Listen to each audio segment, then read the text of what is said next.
સર્વેને નમસ્કાર. દર્શક મિત્રો, હું doctor Sunil Kumar S Jadav, children's research university Gandhinagar વતી આપ સર્વેનું હાર્દિક સ્વાગત કરું છું.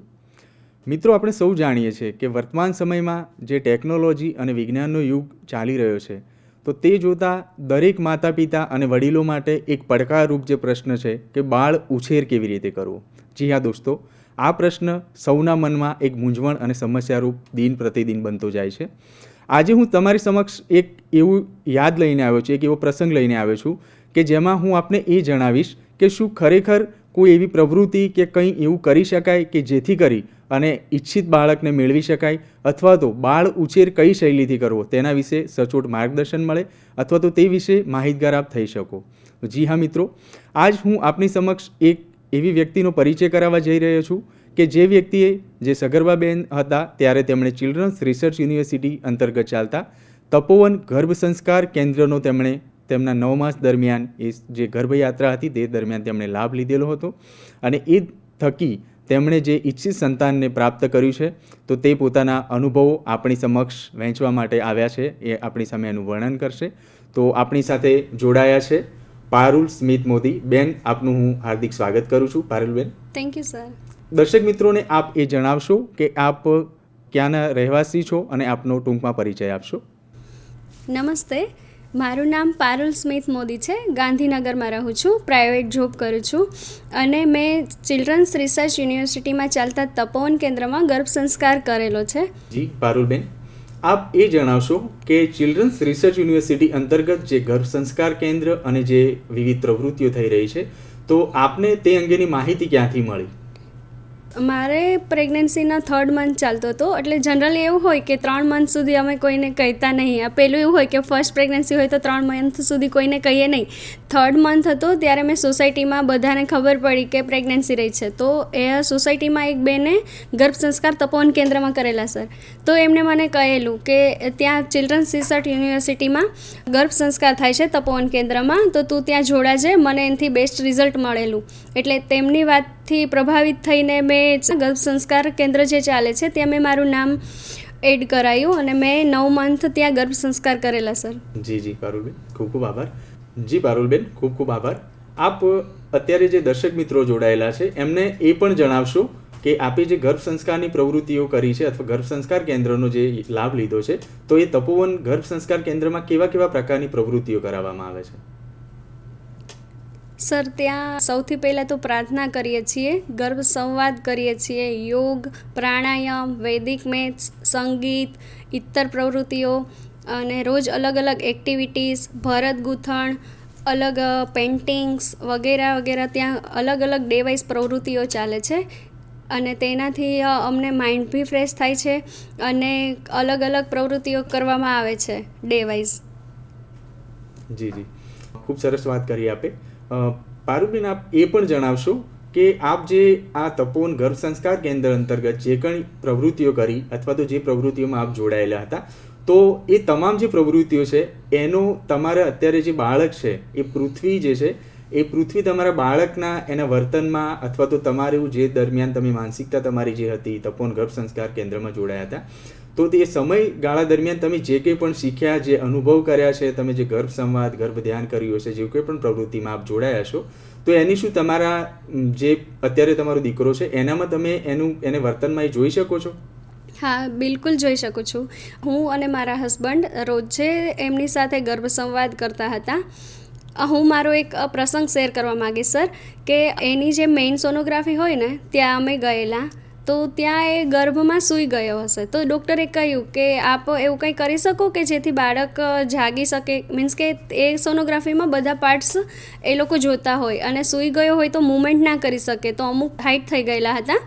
તો મેં અને મારા હસબન્ડે ગર્ભ સંવાદ કર્યો 10 મિનિટ એમની સાથે અને એ જાગી ગયો અને અમારી સોનોગ્રાફી સફળતાપૂર્વક અમે કરી શક્યા સર. અને એ મારો બાબો છે એ હાલ બી એટલું એક્ટિવ છે. જે મેં બુકમાં લખેલું હતું, મારી બુકમાં 15થી 20 સેન્ટેન્સ કે મને આવું બાળક જોઈએ છે, તો હું રોજે ડેઈલી એ સેન્ટેન્સ હું રિપીટ કરતી હતી, રોજ હું અને મારા હસબન્ડ. તો આજે બી હું જોઈ શકું છું કે અમે જે સેન્ટેન્સ બોલ્યા કે જે એનામાં અમારા બાળકમાં અમે ઈચ્છતા હતા, તે બધા જ ગુણ એ પ્રમાણે પૃથ્વીમાં છે. પૃથ્વી એક્ટિવ બી એટલું જ છે, બધાની સાથે હળી મળી શકે છે, નથી મને ક્યારેય રાત્રે હેરાન કરી કે અમે બહારે જઈએ કે બધા માણસોની વચ્ચે હોય તો કોઈ નિડરતાથી ગભરાયા વગર એ બોલી શકે છે સર. કદી રાત્રે અમને હેરાન ન કર્યો. ઇવન અત્યાર સુધી 3 વર્ષનો થયો પણ મારે એને કોઈ દિવસ હોસ્પિટલે લઈ જવો નહીં પડ્યો, પણ હું દર 6 મહિને એનું ચેકઅપ કરાવવું એ અલગ વાત છે. બાકી મારે એને કદી લઈને હોસ્પિટલે નહીં જવું પડ્યું. એટલો હેલ્ધી બી છે, નીડર બી છે, લાગણીશીલ બી છે. જેવું એમ કે મેં અને મારા હસબન્ડે જેવું ઈચ્છેલું ને કે મારે આવું બાળક જોવે છે, એવા બધા જ ગુણ મારા પૃથ્વીમાં છે. એ તપોવન કેન્દ્રમાં ચાલતા ગર્ભ સંવાદને કારણે છે સર. જી પારુલબેન, ખૂબ સરસ. તો આપે જે પ્રમાણે આપ કહેવા માંગો છો તે અનુસાર કે આપે અને આપના પરિવારજનો, આપના પતિએ જે પ્રમાણે જે બાળકની ઈચ્છા કરી હતી કે આ મારું બાળક આવું હોય, તો અત્યારે તમે એ પ્રમાણે અનુભવી રહ્યા છો. તો આપના દીકરા પૃથ્વીમાં અત્યારે તમે એની શૈક્ષણિક સિદ્ધિ અથવા તો કોઈ પણ સામાજિકકરણની જે પ્રક્રિયા છે, ઘરના પરિવારના સભ્યો સાથે કેવી રીતે હળી મળીને રહે છે, એ આપ જણાવશો કે કેવા પ્રકારની એનામાં વિશેષતાઓ અત્યારે આપ જોઈ શકો છો? જી બિલકુલ સર. અત્યારે બી હાલે એ 2 થી 3 વર્ષની કેટેગરીમાં હતો ને સર, ત્યારે મેં એનું એક હેલ્ધી બેબી કોમ્પિટિશન હતું 2 થી 3 વર્ષની કેટેગરીમાં, તો એનો બી ફર્સ્ટ નંબર આવ્યો હતો હેલ્ધી બેબીમાં. એક્ટિવ બધી જ રીતે, ત્યાં બધું ચેક કર્યું હતું કે હેલ્થ, પછી એક્ટિવિટીઝ,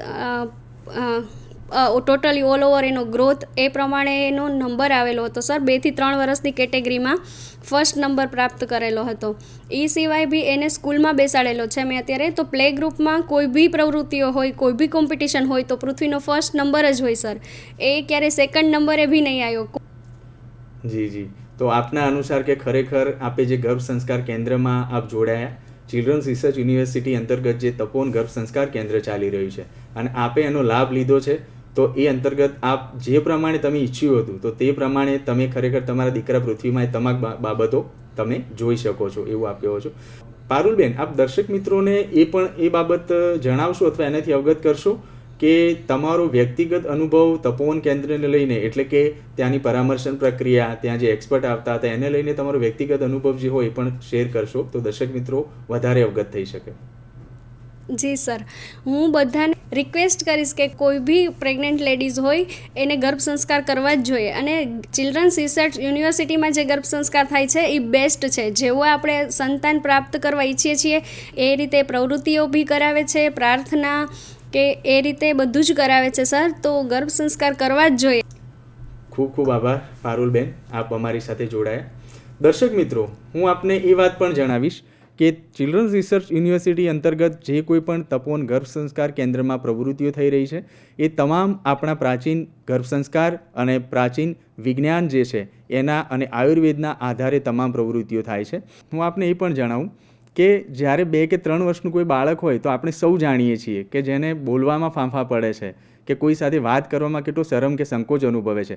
ત્યાં તમે એ પણ જોઈ શકો છો કે દીકરો પૃથ્વી કેટલું ફ્લુઅન્ટલી એના પોતાના વિશે, એના પરિવાર વિશે, એની શાળા વિશે કેટલું સરસ રીતે વાત કરી શકે છે. What is your name? Which me, Mari. How old you are? 3 years old. Where do you live? Gandhinagar. What is your father name? Smith. What is your mother name? Palul. Who is your best friend? Kartik. What is your favourite colour? Blue. What is your favourite fruit? Mango. What is your favourite food? Pizza. What is your favourite animal? Puppy dog. એટલે જ્યાં આગળ આપણે મોટા અને વડીલો Mike આગળ બોલવામાં કે મંચ પર ઊભા થવામાં તકલીફ પડતી હોય, ત્યાં એક નાનકડો દીકરો જે છે એ પોતાની વાત કેટલી સરળતાથી એ રજૂ કરી શકે છે. તો એ પણ એક ઉદાહરણ આપણે સમજીએ કે ખરેખર ગર્ભ સંસ્કારની કેટલી શક્તિ છે અને કેટલી તાકાત છે. એટલે મૂળ મારો કહેવાનો હાર્દ એ છે કે વર્તમાન સમયમાં જો કોઈ પણ માતા પિતા કે દંપતી એવું ઈચ્છે છે કે એને ઈચ્છિત સંતાન જોઈએ છે, કેમ ના હોય, દરેક માતા પિતાને એવું હોય કે એને પોતાને જેવું ઈચ્છીએ એવું સંતાન મળે. એટલે એના અંતર્ગત હું આપને દરેકને એ પણ જણાવીશ કે તપોવન ગર્ભ સંસ્કાર કેન્દ્રમાં જે કંઈ પણ પ્રવૃત્તિઓ થઈ રહી છે એ તમામનો આધાર ગર્ભ વિજ્ઞાન, ગર્ભ સંસ્કાર અને આયુર્વેદ શાસ્ત્રોના આધારે જ તમામ માહિતી અને માર્ગદર્શન આપવામાં આવે છે. તો આપ સૌને નમ્ર વિનંતી કે સૌ સાથે મળી અને તેજસ્વી બાળક અને તેજસ્વી ભારતના આ નિર્માણ અને મહાયજ્ઞમાં આપ એમાં જોડાવ અને એમાં આપનો યથાયોગ્ય આહુતિ આપીએ. નમસ્કાર. સર્વેને ફરી મળીશું. Thank you.